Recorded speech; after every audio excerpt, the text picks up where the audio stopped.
essanyu nze lyenkyalimu kyebagamba nti waba covid yannemu akitegeeza ndifa ssanyu so nje tulimu ya amasanyu ku masanyu era gwe wenna eyatuuka mu nnaku zino nsanyukira wamu naawe okubanga wayingira mu nnaku zino ez'amazaalibwa ga Kristo wadde nga tukimanyi kisolo yazaalibwa naye tujaguza ku lw'okuba nti yazaalibwa. Ennaku zino ziba za ssanyu ku ssanyu era abamu kuffe kati nga nze enze seegaana emmere y'ejjo oba osimanyi bw'oddi walabye katambi kano naye sitoli tugikoze ng'ejjo yabadde Christmas. Emmere y'ejjo yabadde etusseemu omuntu kuba yabadde kulya paka kuwulira bulungi ddala.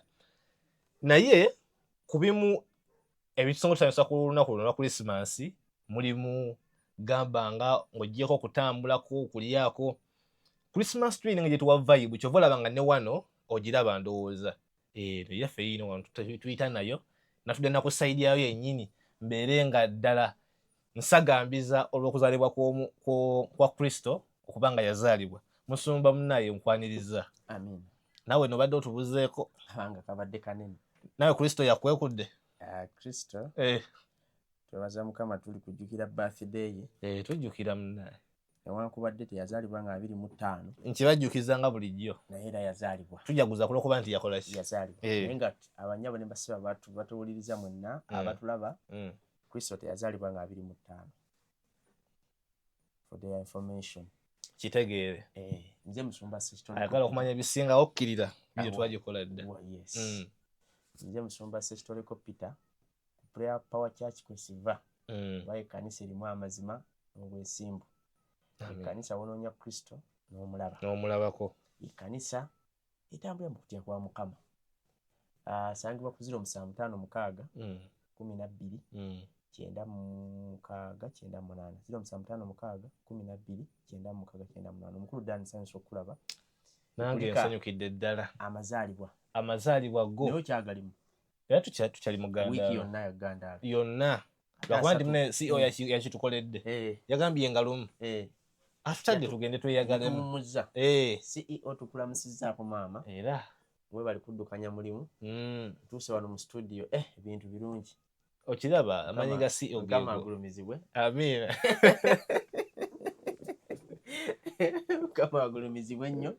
Mulimu kwasiza maanyi. Ejo no twabazanyidde akatambi ng'obabuuza gye bagenda okuliira 31. Komu Musumba lero ngalese style. Yise style. Naye nga anti mukulu Dani gy'otandikira omwaka wasalawo nnyo enkomekezo y'omwaka. Kituufu. Mwaka ogutandikira mu bbaala, mu loogi, mu ssabo, mu bannabbi b'obulimba. W'oguyingiridde. Kyogera ky'amaanyi ku ngeri gy'ogenda okugufulumamu. Oba gye ogenda okuyisaamu. Banyumiriza omusajja alina ekkanisa ekanyanya. Okaata alina essaba ebbira. Emisana abeera ku kyaki. Ekiro n'abasawula ebbira. Naye kati watya ng'otandikiddeyo omwaka ate oyo wa ttabbu nnyo. Tali mu Yesu, tali mu Sitaani. Kati wegamba anyongoga waayokya. Bayibuli gwegamba. Oyo aba muzibu. Naye Sitaani aba amwagala. Kuba abuguma tabuguma. Ani kati bonna abakwasa obujja. Akwasa Yesu obujja. Ne Sitaani amunyiiza. Akwasa obujja. Ojja tojja. So ffe tuli ku Namuŋŋona Kigobe. Primary school wennyini. Njagala abantu waliwo ne baganda bange bali ku online era nja kwongera okwogera nabo. Agenda okuwandika prayer request. Ogenda kuwandika prayer request otya? Ogenda kati abali eyo mulimu abatali mu Uganda nga tajja kujja. Naye ate nabo nga twetaaga babeere party ku kino. Omuntu agenda kuwandika prayer request ye agisindikire ku WhatsApp. Ffe twategese tugenda kubagulira obutabo tugenda kuwandika prayer request zaabwe. Abatasobodde kutuuka tuziteekenga mu maaso ga Mukama. Jukira kuwandika ku mpapula zino engeri gye keep them for a long period of time. Ebintu ebyo tubisabira tutambula nabyo. Kituufu. Okumala ebbanga kati bagenda kuwandika mu butabo. Twaguze ebitabo byaffe bagenda kuwandika mu prayer request zaabwe. Kati omuntu akwate ensigo kubanga waliwo kye bayita saddaaka. Asaddaake yonna Mukama zaamutadde ku mutima azikwate azisaddaake aziweeyo nga ensigo ye ey'omwaka 2020 asigire omwaka ogwo. Mukama zaamuluŋŋamizza. Ekirungi ky'ensigo tebagisala. Simanyi mmeka ye nga bwawujja ku mutima bwagamba Mukama nkolera n'amuwa 5 is fine. Mukama nkolera n'amuwa 2. Mukama ansaba ennyumba naye nina 10. kati so actually kwasa tumulumu tugenda kuleta ku bantu abafunye obujulizi mukama bakoledde kubanga bangi mukama bakoledde twasabira mu 2025 ninga bakwata dda ku byabo n'omulera abadde ampata mukama nkoledde 2025 musumba ya request yange mukama yagiwulira so tuziyimusa fete tuga bali abayuze basa kwa oluyuze bayuze basa requested the bali sente take bali request bali sente bali ogenda okutuka kasasiro w'ekkanisa nga najjudde so kati bali bo bagenda ebbasa gye bagenda oteeka mu sente egenda kuba 075 12 9 9 eyange naye ate basirikeko ne WhatsApp gundi ya buli omu oteekako erinnya ate obeera brief nnyo ng'owandiika towandika Musumba Peter nkulamusizza ku bannange otukola bulungi ku YouTube otusomesa enjiri bannange etukolera ate Musumba Peter onyambalira bulungi naye ate ne Bible era onsomera bulungi kubanga ate Musumba ate juzi wagenda n'osoma ekyawandikibwa ne kinkwatako naye kyokka no kyagamba kiri ku bottom twagala obeere brief and precise tetugambe nti Musumba tomwebazaako naye don't ever exaggerate omuntu asobola okuwandika page namba nga kyagamba kiri ku line esembayo buwandiika nti marriage wandika land wandika nti blessing life wa protection favor fe tukitegeera kasotekako erinnya lyo enamba yesimu kubanga kituyamba ne period on that period of when we are praying for tusobola okufuna message atulina ate okwogerako naawe obeeko obutangaaza n'okuwa message ti mukama ng'alaga kino nga tugambe nga feedback si kusaba busabi blind folded musaba mukuba bukubi wabaawo okuwuliziganyira ekyo tuze tukikola for all this period Musumba so kyekyo mukama abanjagalira omaze okukayisaawo olaba kati kano kanyuma Musumba kati kanyirira akatika kakatikana akatika ka Christmas tree kale nga gye kayita vibe ewaka era Christmas obanga teriko Christmas tree suubira nti eba Christmas nga teriko ki Christmas tree tebeera Christmas teba vibe bwana yo vibe nga tali Christmas tree kati kiki kyeyagala okujjayo yes kwogerako bugezi kuba gwe kyobumanya womukola Christmas nga temuli Christmas tree waliwo engeri abawulayo kavayo kale tewali kiraga nti Christmas omulokozi yazaalibwa ate ofuna tewaba vibe eyo kati omanyi bwe tuba tucelebratinga Christmas omukulu Dani Christmas day olunaku nga lwe tutya kubanga Bible yonna temulimu Christmas werabikira Christmas twakikiriza okujjako nga gwe omupya akajja planet earth akajja kuzi planet earth nga osobola okukiwakana naye obanga obaddeko kuno okimanyi era abatandika okucelebratinga Christmas batandika mu kyasa kya 336 eddi era eno Christmas yabadde ya 1600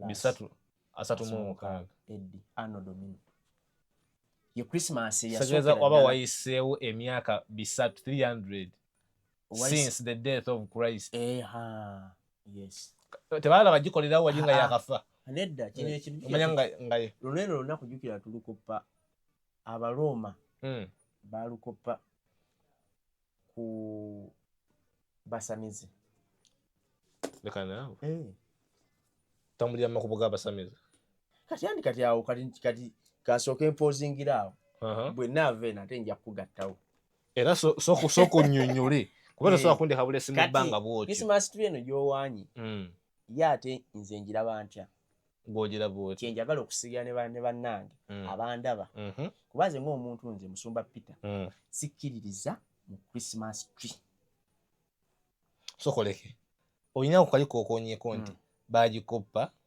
mu basamize kigambo kikuume mu mutwe basamize ate ne bagisaza ne bagiza no mufa abakkiriza andi kati awo nanzija era ne baganda bange abakatuliki mutuule genda maaso kati Christmas tree eno ejjeetya Kapiito Sembe Kapiito waliwo n'omusomesa obaani awo omusomesa leewo kati Christmas tree eno ejjeetya waliwo omusajja gwe bayita Nimrod baamuwulirako namuwulirako Nimrod wano Bible emwogerako mu Lubereberye 10:8 nti Kuusi n'azaala Nimrod n'atuula okuba ow'amaanyi mu nsi. Nimrodi yali w'amaanyi. Yali muyizzi hunter, muyizzi w'amaanyi mu maaso ga Mukama. Kyava kyogerwa nti Nimrodi muyizzi w'amaanyi mu maaso ga Mukama. Nimrod was a greater hunter mu maaso ga Mukama. Kati kyenjagala okuzaayo bwe mba kuzayo mu bega Katonda. Christmas kuliko kapaati ak'obusamize naye abantu tebakalabanga, ate n'abalokole abeefuula ab'omwoyo. Kali wako nandiba nga nange kanjula. Keeko. Leka naawe. Keekano wano. Kano? Musumba kano si kabonero ka Yesu nti bamukomerera ku muti. Yesu tufu yakomerwa ku muti. Naye kano bwe nkankunnyonnyole tugenda kwawukana olabe nga si kabonero ka kukomerwa kwa Yesu. Amatunga wawudde. Kati Christmas tree eno etandika etya? Ejja etya etuuke ne mu nnyumba z'abalokole, etuuke mu kkanisa. Okimanyi kati mu kkanisa tuvuganya buvuganya. Pastor Benita bwe kati si banyowa amafuta. Manno okuleeta kiri.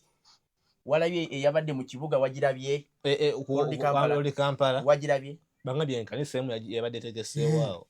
Naye Christmas tree egulibwa 10. Naye kati ffenna gye twogerako mu kibuga. Gwe weebuuze n'oli alina ekkanisa neno lwaki teyataddeyo bwekyo. Ssebo tegulikako. Naye kati omanyi Christmas tree gy'eva? Christmas tree nkukyobera nkonzi ku musajja gwe bayita Nimrod. Omuyizzi. Sinaba bwe kiyungira na Christmas tree. Nimrod ono gw'olabye wano mu lubereberye wano. Omuyizzi ow'amaanyi. Nimrod ono gw'olabye wano yali musajja muyizzi. Era okufa kwe bw'osoma ebyafaayo bakulaga nti Nimrod ekyamutta embizzi eyamutta, embizzi ey'omu nsiko. Enjiri? Ogimanyi bulungi. Eno y'ebinnyo bwe biti. Bagita wild what thog. What thog? Thog. Enjiri mu Lufrita tugita enjiri. What thog. Kati embizzi ey'omu nsiko ye yamutta. Naye nga kyogerwa nti yali baali bagenze ku kuyigga okw'obuwangwa okw'obusamize nga bw'olaba mu Buganda wano. Okuyiga kulimu ebika. Mu Buganda wano leka nze nkubuulire. Baakolanga emirimu naye nga basinzamu bakatonda baabwe. Bade mu bantu bayiga lwa mmere. We hunt for food. Yes, kisoboka. Naye mulimu n'abayiga olw'obusamize. Era abo Katonda bakozesa bamuyita ddungu. Nga bakoleramu emikolo gy'okusamira. Nga bw'olaba nti waliwo abakozesa gundi Mukasa oyo wa Nnyanja. Waliwo Kiwanuka oyo wa Bwengula. Waliwo gundi Muwanga wa Nsozi. Ddungu. Mulimu abagenda ku nsozi nga bagenze kusamira. Naffe abagenda ku nsozi nga tugenda kunoonya Mukama. Nsozi simbi by the way. Nsozi simbi. Era Luka 20:37 etulaga Yesu emisana yabeeranga mu yeekaalu, ekiro n'asula ku lusozi okukeesa obudde. Kati bano nabo baali bagenze kuyigga. Olwaki? Olw'obuwangwa. Emikolo gye baliko gyali gya buwangwa. Nimrod embizzi n'emutta. Takiddingana nnyo. Kati maama we ate nga mukazi we. Maama we yali jjajjaawe. Semaramis wamuwulirako? Semaramis. Wawa. Maama we. Maama wa Nimrod. Maama we ate nga mukazi we ajja atya. Nimrod yakwata maama we n'amuwasa. Maama we muto oba maama we biological mother. Njagala kusigira Christmas abantu gye batijja nayo Christmas tree. Tobola bembizi ya mutaha. Kati yakwata maama we n'amuwasa. N'amuzalamu ekyana kye bayita Tamuzi. Tamuzi wamuwulirako? Ayembadde naye simuwulirangako. Bantu bajja munoonyako Ezeekiri 8:14 yakwata maama we. Kati Nimrod yazaala mu maama we omwana gwe bayita Tamuzi. Onfuna. Kati Nimrod afudde. Embizi emugyewo. Jjukira Nimrod yali Katonda. Bali bamutwala nga Katonda. Ku lw'okuyigako okw'amaanyi. Yali musajja w'amaanyi nga yafuga. Kati ne Katonda nga naye asamira. Bwe yali agenze mu mikolo gya buwangwa.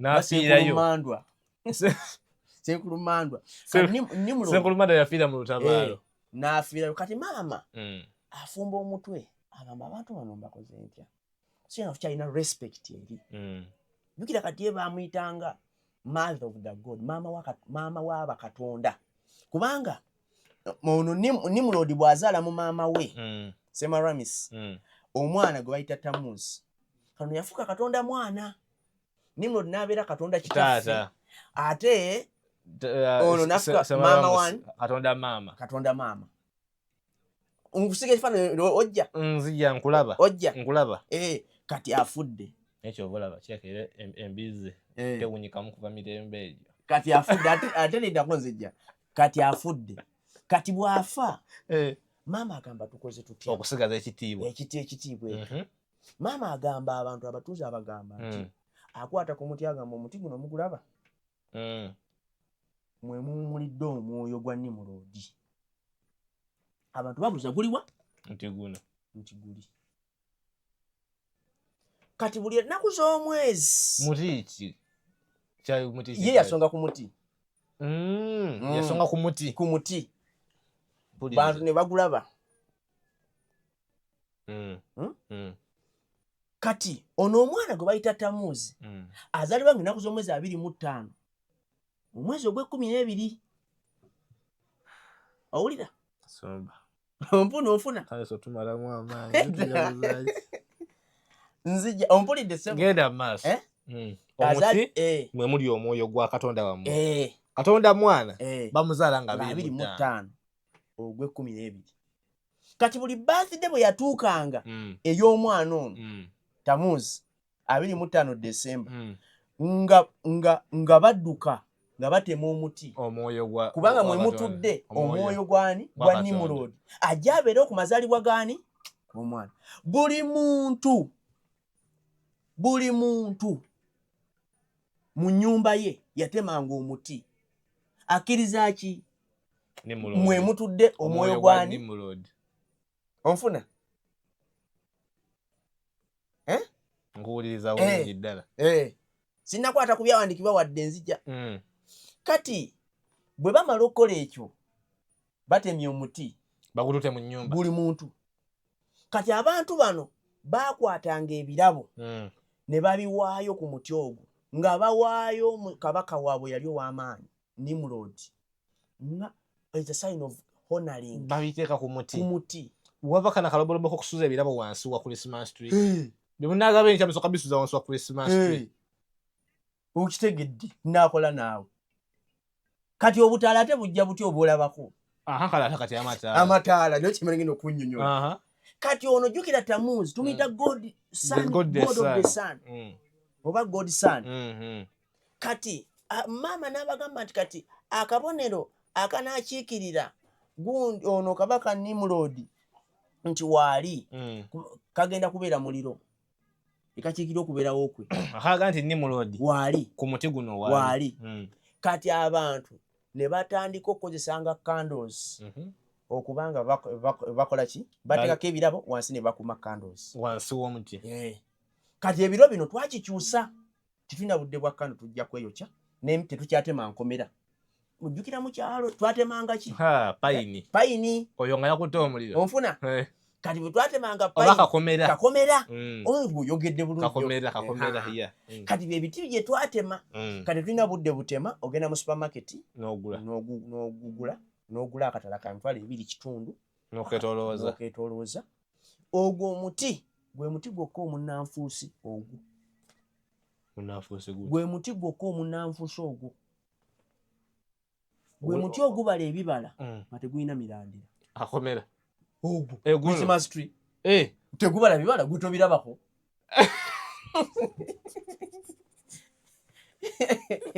play actor ogwo hypocrite gubala ebibala ebya plastic gwama bibido gubala ebibala ogwo naye ate nga omuti omutuufu gulina okuba n'emirandira gulina okuba n'ebikoola ne branches ogwo tegulina mirandira naye ate gubala ebibala ate ennaku zino biralamu tegukyaba na bikoola ogwo gwolaba gwaka mbulira omuti wonna mu nsi yonna ogwaka seguwulirangako kati Bible egamba etya? Bible egamba wano eno Yeremiya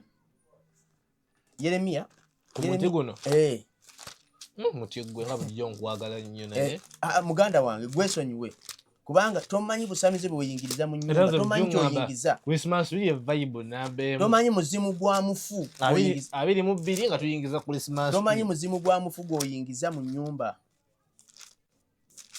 Ntandikidde mu Yeremiya 12 egamba tibwatyo bw'ayogera Mukama nti temuyiganga kubo ly'amawanga, so temweraliikiriranga bubonero bwa mu ggulu, kubanga amawanga gabyeraliikirira, kubanga empisa z'abamawanga teziriko kye zigasa, kubanga wabaawo omu atema omuti mu kibira, omulimu gw'emikono egy'omukozi n'embazi.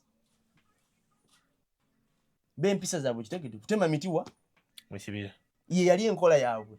Emirimu gy'emikono gyabwe n'embazi ku .com twakikyusa terukyagitema. Genda mu supermarket. Christmas yaffe ezedda twatemanga mu byalo. Mwatemanga mu kibira? Mu kibira. Ngati ngono agundi enkomera oba payi. Asamani ndowooza ife gye twakulira mu kibuga twagendanga wa neighbor affe yabulina obukomera. Naye nga tumusaba nti sebo nsaba kakomera. Nsaba kakomera. Mulinye ku guli. Mulinye ku guli gwe muba mutema. Ne mukeetika okuva gye twakalyanga paka waka. Nga muketise. Kati leka nkulage akanyiri akalala. Isaaya 45:2 egamba mwekuŋŋaanye mujje musembere wamu mwe abawonye ku mawanga, tebalina magezi, abasitula omuti gw'ekifaananyi ekyole ne beegayirira Katonda atayinza kulokola. Olwaleeta Christmas n'ogiteeka Christmas tree n'ogiteeka mu nnyumba, tulaba ovudde Katonda waffe. Kati oli Katonda Nimrod gw'okaabirira. Era Bible egambye nti buli atema omuti talina maki? Magezi. Buli atadde Christmas tree mu nnyumba ye talina maki? Kyogere. Talina magezi. Talina magezi. Ate ne bapasita bangi abadde ne mu bulokole emyaka ameka. Ne ku kituuti ebeera. Ne ku kituuti kweziri. Bible egambye tebalina maki? Akanyiri kaakano Isaaya 45:2 tebalina maki? Ngo kiremeddeko. Tebalina magezi. Musomesa layini nga giremeddeko nnyo. Buli aleeta Christmas tree tebalina magezi, kuba baleeta basinza Katonda atalina kyayinza kubakolera. Kasi n'abasumba abaludde mu busumba nabo nga nabo bakikulu. Zino nnyiri banoonye munda muno. Kyokamba tebakimanyi. Oba ejaba bagitukuza. Mu bulokole waliwo bye tukola ng'ekikwati. Oba bagisabira. Waliwo kye tukola ng'ekikwati. Onfuna Christmas tree ogirabye bwejja? Njirabye. Amanyi gampedde. Kati bwetyo Christmas tree bwejja. Era ekyo baakikolanga buli mwaka. Nga bagenda batema omuti. Buli lwe batukagenda ku mwezi 25 Desemba amazaalibwa ga Tamuuzi. Nga balina okutema omuti ne baguteeka mu nnyumba. Bawo mwe mutula omwoyo gwa Nimrod. Ekyana ekyazaala maama waakyo omwana. Eba incest ne Bible bagivomerera. Ye Nimrod. Kati obufuzi bwe bwagenda bukyuka wazzeewo Abaperusi, wazzeewo Abameedi, wazzeewo Abaloma. Onfuna? Mbuliiza. Kati Abaloma ne bagamba tukoze tutya? Abaloma batutte control. Ate tukoze tutya? Abaloma ne baddira ne bagamba tulina okukyusa abantu bano tubajje ku kino kye babateekamu ekya Nimrod, Katonda kitaffe, Tamuuzi Katonda mwana, ne nani ne maama wa Katonda mwana, Semiramis. Ne gwa maama waabwe bombi. Semiramis. Ne bagamba tukikoze tutya? Kye baakola ne bagamba abantu bano kyolaba bw'ogenda mu Isirayiri abatambula mu Isirayiri. Mu Isirayiri, manyi Isirayiri yafugibwa Roma. Kituufu. ojja okwegana n'ekkanisa z'abalokole ng'ate zirimu ebifaananyi bino nga bulaba mu kkanisa z'abakatoliki. Bino bigundi babita batya disciples last supper ebifaananyi bya Mariya ebibumbe kubanga abaloma babizimbayo. Kati naye kitandika kitya? Jjukira baasanga bano abantu nga bali ku Semiramis ne Nimrod ne Katonda waabwe Tamuzi. Kati kye baakola nga bagamba tukibaggyeko tutya nga baddira ewabadde Nimrod nga bateekawo Yozefu. Nga bateekawo Yozefu. Ewabadde Tamuzi nga bateekawo Yesu. Ewabadde Semiramis nga bateekawo Mariyamu nga famire ejjula. Y'ensonga lwaki baganda ba Yesu tebabogera nako? Kuba Yesu tugambye nti yalina baganda. Bayibuli yeebogerako naye naye bano tewali n'ababuulirako. Kubanga bw'owulira background ya Nimrod towulirayo taata gy'ali ye Kuusi, naye Kuusi n'azaala Nimrod, naye abasigadde tebabateeka mu lugendo lwawo, balina engeri gye babikweka. N'abamuwandikako tebabikuliriza nnyo. Kati baddira abantu bwe baakiraba ne bagamba ekitegeeza bano nabo tuli mu kyano y'emu. Abantu bwe batyo bwe bakwata direction eyo n'esaasaana ensi ne yonna. Roman Empire yakozesa magezi okusika abantu bano okubajja ku Nimrod okubaza kwani okubayingiza Catholic Church, naye ng'ebakwese mu kifaananyi ekya Mariyamu egundi Yozefu yete Katonda yayingidde waawo ne Yesu. Abantu ne bavayo, naye era ennaku z'omwezi bwe zaatuuka nga 25 baatemanga omuti bayita bayinza kuguvaako. ate no kankulu nno akewunyisa. Mu mwezi ogwo ogw'Ekkumi n'ebiri ogwo baakolerangamu ekirala nkikubuulire. Bwe zaweranga ennaku z'omwezi nga 14 awo wabeeranga abafumbo mwabanga n'ebbyetu oba liberty, nga bw'oba olina omukazi oba gwe omusajja osobola okukola kyonna ky'oyagala. Gamba ku olwo osobola okwebaka n'omukazi yenna atali nawo nga nina omukyala. Golooza lwaki Christmas olina ebintu gwe bikolebwa mu Christmas season bwenzi obwintu osimanyi bungi buba buyitirivu. Osimanyi ne World AIDS Day eriyo mu December. Okukyakala kubanga okukyakala. In fact ne AIDS Day nayo eriyo nga lumu December. Kati ekyo kyava wali onfuna ng'owebaka nayenna gw'oyagadde okutandikira awo tewali ate naakukubako mukono teguba musango. Nze sobola okwebaka n'omukyala Abe, ate ne Abe naye nayebaka n'owange, ate n'omulala koolwo buli omu abeera ku kijjobi. Ebyo tebikyasoboka. Nina babikola. Era kati bye bikolebwa ku Christmas. Ate mukazi teyayimba. Oyagamba nti agenze safari. N'agenda ewa neiba. Kumbe neiba naye atumiza owewuwe. Kati so ekyo nno kyava eri ku Nimrod, kyava eri mabega. Ate nkubuli akalala. Buli bwe zaweranga 25 mu period awo mu mwezi ogwo 25 meka nga bajjukira nga bali kujjukira okufa kwa Mumpembe Katonda waabwe. Baalyanga nnyo embizi. Anti yatta Katonda waabwe. Naye kati okimanyi nti ne wano leka nkubuza ekibuuzo. Nsolo ki gye basala ng'omuntu afudde? Gw'ogenda okuziika nsolo ki gy'osangayo? Nzisa ku banene naye tebaba na masiga batema bitooke nga bamasiga nga bajjookya wali. Kyava eri kasitaba okufa kubaawo kyava ku Nimrod. Bajjayo ente yaabwe nnyini. Kyava ku Nimrod. Bali bakikola kuba mbizi yata Nimrod. Kati bagirisanga busungu.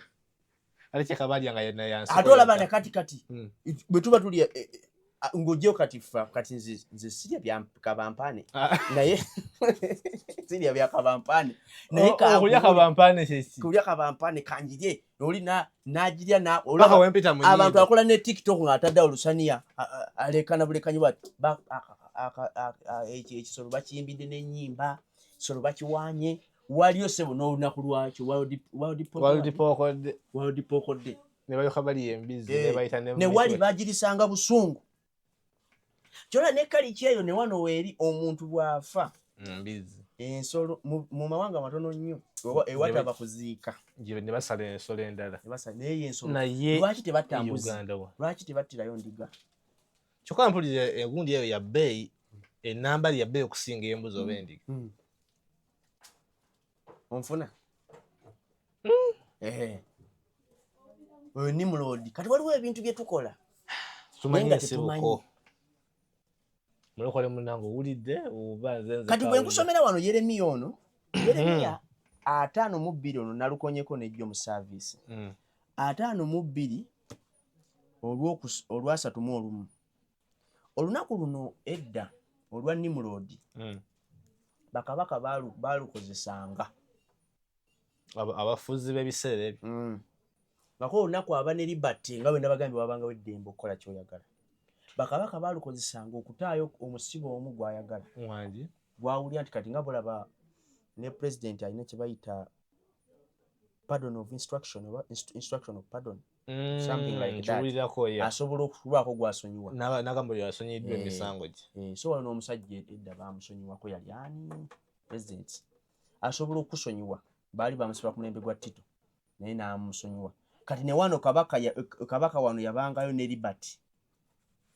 okubaako gwasonyiwa ndeyo kansumululeyo omusibe kati wano kansonyiwa kulaga Yeremiya 5:2 era yeno verse esembayo egamba awo lwatuuka ye chapter esembayo awo lwatuuka mu mwaka ogwa 37 ogw'okusibibwa kwa Yekoyakini kabaka wa Yuda baali basiba yani Yekoyakini kabaka wa Yuda mu mwezi ogw'e12 owulidde mwezi gwa 12 wulira nno nzija mu mwezi ogw'e12 ku lunaku olwa 25 Ozi Christmas tuli celebrating adde 25 mu mwezi ki gwa 12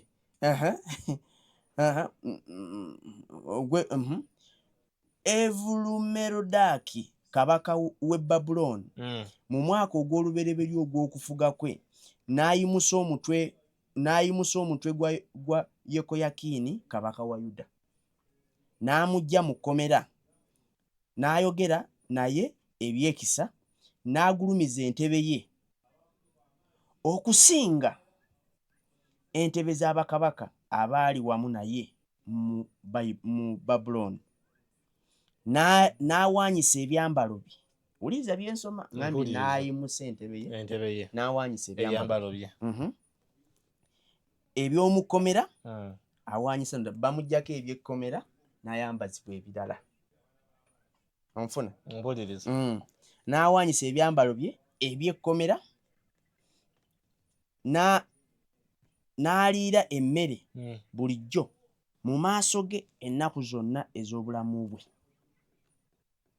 kati luno olunaku luno 25 Desemba bakabaka bakolerangako ebintu ebyo bina yasumulangayo omusibe n'amuddiza eddembe nga bwolaba ono Yekoyakini kabaka agambye ateebwe ekyokubiri luba lunaku lwa kabaka kwegulumiza asobola okugulumiza yenna gwayagala n'amusitula mu kitiibwa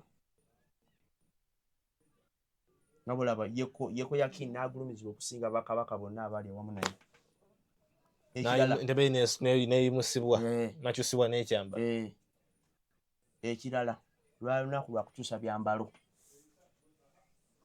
jamu ekyambalo ky'obusibe okimanyi nabyo balina uniform zaava dda okimanyi omukulu Dani nti ku Christmas muntu bw'atayambala kagoye kapya ayagala kutuga kale maama era nze saafunye lugoye lupya omukazi anoba era musajja gwa ntano okundanya nnaku tolina okwedde omwaka mulamba naye nga ddala Christmas lulinga olunaku olulala lukyanga olunaku olulala luba n'essaawa 2 mu nnyanga endala enjuba era bw'eba evaayo evirayo mu east ate kyewuunyisa otegendeza kola n'obutalya kyamisana nga tyobudde bukulese anti naye wulira kolwa abantu baagala ngoye empya ffe mu kyalo nkubuulira mazima mukulu ddaani omukulu yabulwanga engato gy'ateeka mu kigere naye ng'asibye gomesi n'awogola wange mu kyalo ffe waffe n'akuuta akagere bw'ati n'akakuba mu ttaka naye ng'asibye gomesi n'awogola awogolera ku kigere akyusizza ebiki ekyambalo omuzimu gw'olunaku gumupika olina oggula olugoye enviri waziganye oba nga teganye oggula olugoye wogola onfuna nguwulira bulungi ekibatawanya ki kyava dda okyusibwa kyambalo kyava dda kifugira mu lunaku ekirala omanyi kye bakoze kabaka ono ne baliira wamu ekijjulo ku luno olunaku omuntu alya ng'asiibula ensi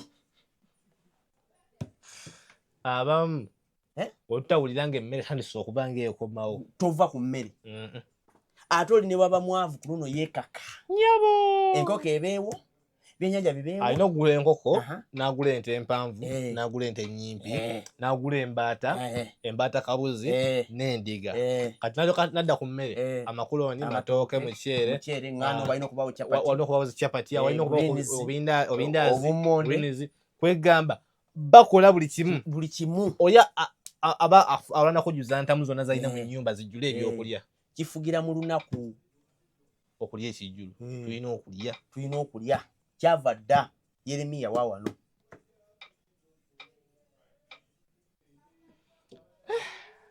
naye musumba okuddako wali emabega katono kiki kyewadde ku kyabana abasajja abakyusa history wa Nimrod ne bamuteekamu famire ya Yesu kyandiba nga kinatera okyuka munnaye kubanga amawulire amalungi papa waffe ono omulondo omupya yagambye Yesu ye mulokozi Mariya yali muddu lwaki tetukwata ebimbe bya Mariya byonna ebiri mu makanisa gonna okutolola ensi yonna ne tubijjawo tuleke Yesu yekka kyakoze kyekituufu Papa Leo anti bakyali mu kiteesaako naye nga ye yalese proposal ye kyalese kituufu n'akireetera wakyamu tekijja kukola nga sigana kyokola nga ye paapa yeyeetisse ejjinja ezito Roman Catholic Church tosobola gijjako bibumbi mbadde mmanyi nti paapa overall power yonna bamuteekako buteesi alina abamuteekako kitegeeza alina n'abamuggyako tebasobola muggyako kuba buli kyakola kiri mu layini ne juzi yagambye tayagala kuddamu kumuyisa mu maaso na kumumanyiira nga bamuleetera omukazi n'omukazi omusajja ku musajja babaleese abagatte yagamba kyekikola kyakumpisa mu maaso temuddamu okukikola kati omanyi kankubuulire eno ensi nzino buli bw'obeera nga baakulonda n'obeera mu kifo oli mulonde you appointed kitegeeza waliwo akakiiko akaatula paapa afuge kitegeeza waliwo era akakiiko kasobola otula ne kamuggyako tumalamu amaanyi nedda nze kyenyama okugamba kyekyo kati kino ekyebisiyaga ekimu ku kintu ekizibu okulwanyisa bakiyita bisiyaga ebisiyaga si birungi era si byagala naye ekimu ku kintu ekizibu okulwanyisa bisiyaga okimanyi nti amakanisa mangi oba eddiini nnyingi zifuna ssente okuva mu basiyazi wali omusumba asobola okukwata ssente z'abasiyazi ekikolwa kyali kyosa Sodoma ne Gomora ate bayinza okuvayo mu kamera ne boogeramu tuzikwata wano naye gye bali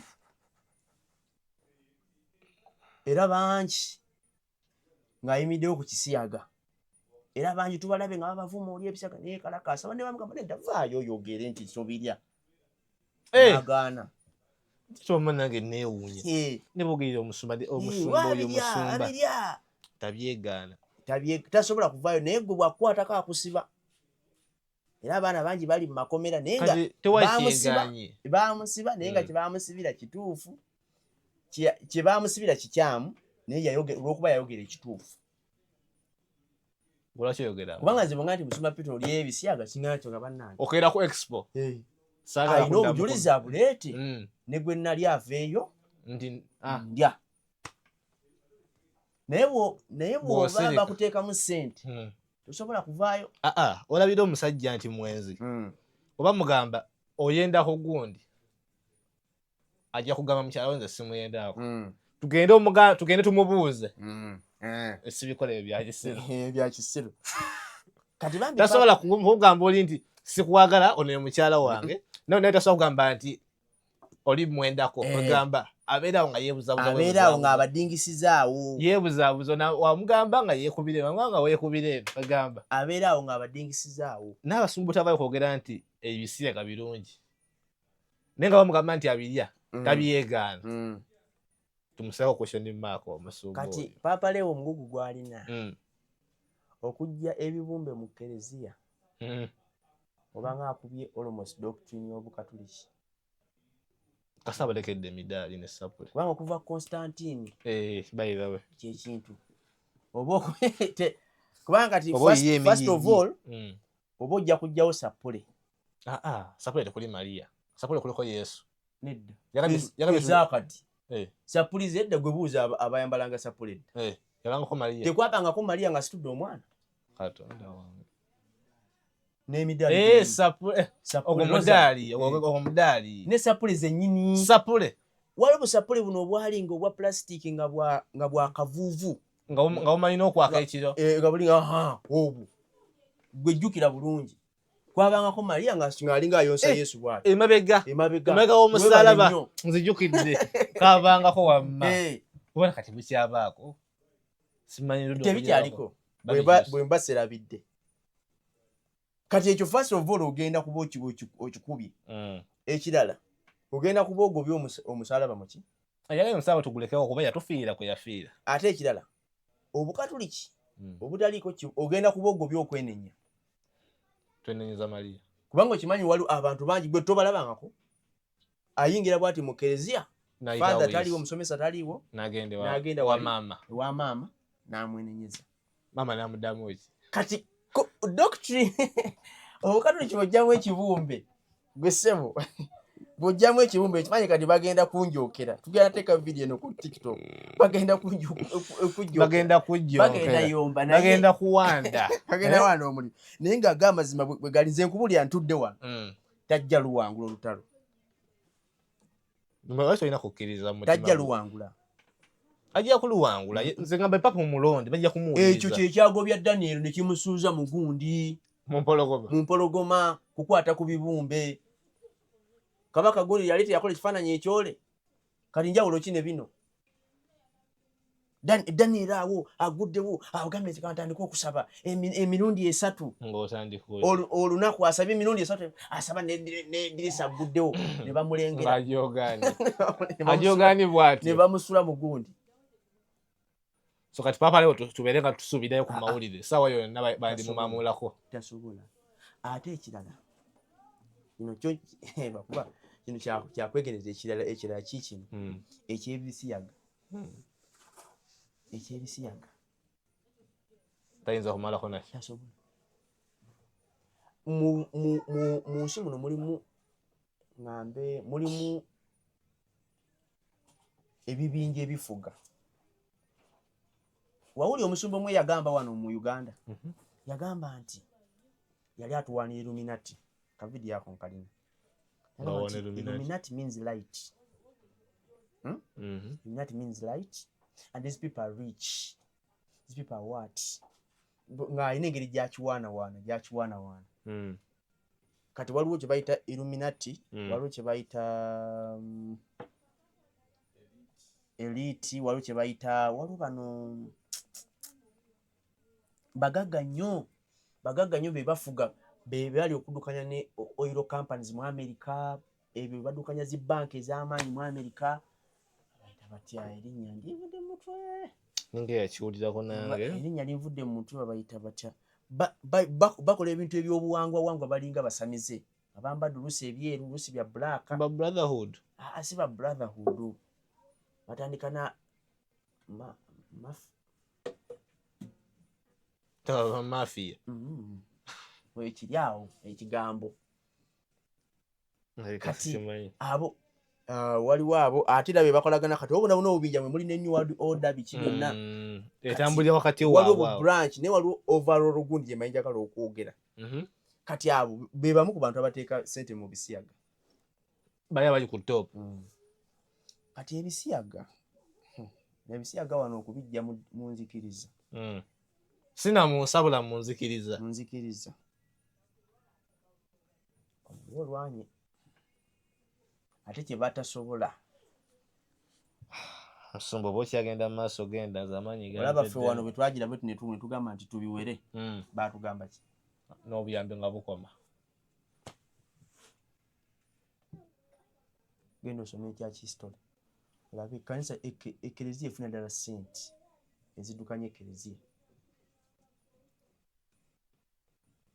bano abasajja bakwatamu notaddamu funa sente kati ebisaana ffe wanyife kanisa yabalokole ffe zakutoba ezimu kanisa ezinga zabalokole zizimbiddwa kutoba muntu ali mu church omusumba n'abantu abamukirizaamu bye bazimba kanisa eyo naye mulimu abantu abamu nga gundi yaabwe eddukira ku kisiyaga ng'amaanyi gabo gonna ate ebintu bingi amalwaliro omusumba ogula emizindalo empya sokagendako bweru ezoganization olugiro olukomawo twafunyeyo ku buyambi akirungi bulungi ya these people are good they mean it twafunyeyo obwombi buubwo ate teboogerwako balina immunity bali immunity amateeka kibambi papa leewo omusaasi yandiba bambi awulira okulumizibwa okola ekituufu naye wakikolera wa tewaliyo kadde ki kifo ki mu Vatican jjukira alina naye baavunamira alina abakulu oba baakooyi kankubulire ffe lwakuba ffe tumanyi nti abantu ab'amaanyi be bano abali mu pawa gwolaba nga yayogera wano mu kamera bwe tulowooza abasinga bwe tulowooza naye waliwo abantu abamu tebalayika mu kamera naye nga yafuga nga mugagga yavunda nadde okimanyi mulimu kati ekyo ekitundu kyembadde ngenda okukugamba be badukanya oil companies be badukanya ki be bakola ki be bafuga ye teyeetaga nakubana mu kamera kwogera kola kikufuga kugamba nti avuganya ku bwa pulezidenti tabyetaaga wagala okwesimbawo gwe ng'akuteekamu omuliro nga yakontrolinga gwe yafuga gwe era abantu abo kankubuulire kati ensi nga America ab'ebisya bw'ogaana okukiziganya n'agenda y'ab'ebisyaga tofuga baitabuzezimu ku nsonga lwaki gundi bali bamuganye okuyita Mamdani nga bagamba oyo ava mu ggwanga gye bagaana n'ebisyaga ate mwagala yabawangula wa tofuga onfuna ndowooza kati ekyo kiraga ki kiraga nti gali maanyi ngegali ku top akusomba mukama abanjagali olunaku lwaleero ondese mu kuwuniikirira mu kwewuunya kubanga byonna bye tuwogeddeko bimaliriza bindeka ku ttaka Christmas tree gyoke simanyi mwe abali eyo naye nze maliriza ndi wansi kuba byo tumanyi nti Christmas tree kabonero ka ssanyu kabonero ka kukwatagana Christmas kuŋŋaana tulye ekimere kyaffe so nga byonna tutambulira ku bulombolombo bwabali bye baagala byennyini tukola nga bwe baagala ng'okwagala kwabwe kuli ffe tukola oba oyizenga nze commentinga nti ntegeredde Uganda 832 bwe mulimanya amazima gali bafulabe abeddembe so mwana mukama leero naawe ategedde nga nze commentinga how gambe nti banne musumba nkitegedde ekyo abuzeemu naawe commentinga nti obuzeemu kukolere part 2 ayize tambuza ka video ne munno omukwano gwo maama wo taata wo senga wo jjajjaawo omuntu yenna naye abeeko nekyayigamu naawe agirina gisuule Christmas tree agirina gisuule wamaze dda okwokya gisuule oba olina yagiremeddeko gimuguze tokayana naye kama abatwagali owaayi ogenda kubeera wa ngamba ggwe ogenda kubeera wa nga 31 obadde okimanyi nti tugenda kubeera wano ku Namuŋŋoona primary school grounds ngenda kusomeza 31 gwe kya buswavu nnyo okuwulira nti omwaka ogumaliddeko mu bbaala ogumaliddeko mu ssabo, ogumaliddeko mu loogi, oba waka ku TV ng'owuliriza ennyimba ezimazeeko omwaka. Kati weebuuza Namuwona Kigobe esangibwawa? Namuwona Kigobe kasita otuuka e Lugala mu center, kidya ku katono nnyo 100 meters from the center ojje ku Africa Oil. Ffe tuli opposite ne Africa Oil, ojja kuba otutuuseeko wano. Gate ya bbulu w'oyingirira. Kale twesangeyo.